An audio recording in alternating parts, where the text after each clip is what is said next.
Hey guys. Oh god. Finally got out of my bed. Either way, I really want to do the story because this story has been bothering me for a good hot minute. And also it's because when I get done with all of the Hero X stuff and get that uploaded onto the YouTube channel, that is going to be a piece of shit to do, really.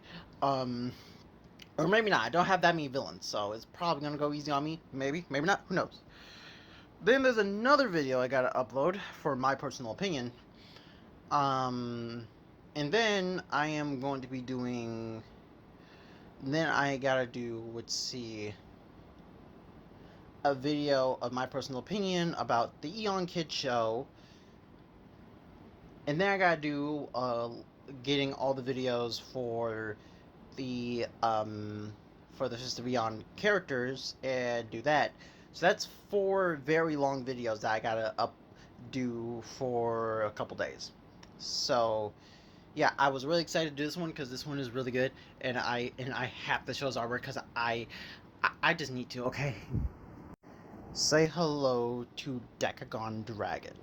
Decagon Dragon is basically worked by a bunch of retired scientists who have been fired from the army because they refuse to follow their rules about not hurting their own humans, like hurting people in general for their experiments. So, what happens when you get them all together? They create this. Decagon Dragon is the most high-tech system that was ever made back in 1999. I think somewhere around there, that's World War One or World War Two, I think. Um, Either way, around those time periods, this was being made and developed underground in a secret underground lab where they were making it. This creature, all technology, has complete missile creation. It is able to make its own missiles, and it's able to understand abilities. So that means it takes the abilities from technology from other things, and that's the gems on their heads that is actually called the high brain.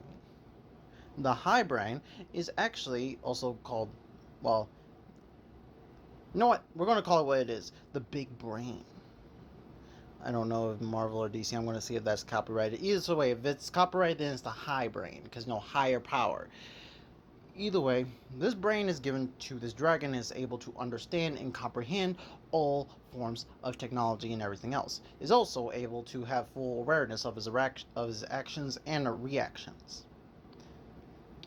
Also, each head is based off of ability that it can do, shooting a sort of beam out of its mouth based off of the beams that came from the show. But each one has a different form of an impact for it. This thing is quite indestructible. It is built by a strong mineral metal that those corrupted scientists found and they used. This also means that this being one of the evilest things that were ever made, this was being used by one of the biggest evil robots I've ever seen in a full show, and also you see the other one, that one is from Orange Mama, not that powerful, but I used his legs. This creature has a jet that's under his legs that is able to shoot upwards, and also it's, again, giving it the ability to fly. It's able to shoot a giant beam of lasers not just out of its mouth, but also out of its hands. Each missile can be packed with anything that it chooses. That's including it can through each different head. And the reason why I say each different head, because even though the heads and the bodies are indestructible, if you are able to actually cut their head, then what would happen is that this dragon would have 2 heads that sprout out of it, the same head you just cut off, and another new head based off of something that it's able to do. Including since able to copy what other forms of technology around it does. So basically, say this. A copywriter, it copies things. So imagine if this thing can have the ability to copy itself, not as a piece of paper, but as making 2 or more.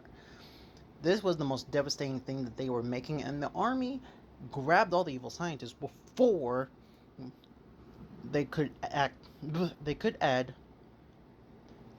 Elysian Protocol.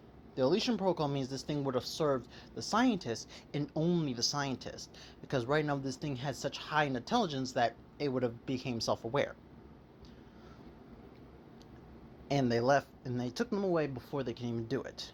It being locked up inside their lab, they decided to bury it, burning any form of information about that lab, what they did for one earlier, and we're not going to get into that story because that's way too deep.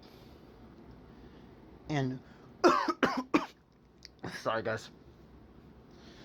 Oh, and basically, yeah, this so the Decagon dragon, also known as QX. So basically Q, the I think it's called the equal sign that's in between the two letters. I had to literally go up, ask my sister. I had to go up and go ask my mom.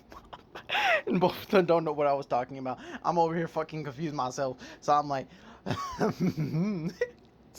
shit. I'm stupid. Either way. Yeah. This being probably the most dangerous thing I have put in my universe as of yet, that you guys at least know of. And yeah, and obviously this thing will be released one day because this is a superhero universe, and anything that bad can happen will happen. Alright, I hope you guys really enjoyed that. That was fun, actually. That was really, really, really fun for me. And I knew I was gonna have fun telling that story. That's the reason why I was so quick to go get that done with. So yeah, hope you guys really enjoyed the story too, and I hope you guys really developed. Also, by the way, one of those evil scientists was this motherfucker. Oh, God, Jesus. So, so obviously, because he's one of the evil scientists, there may, if I ever have him in a comic book, he may actually be a part of a giant story where the Decagon dragon will be released, also known as QX. So, yeah. So tell me guys what you guys think of the story, what you guys like about it, and if you guys enjoyed it. See you guys later. Crimson Thunder. Ow, I need my Mountain Dew.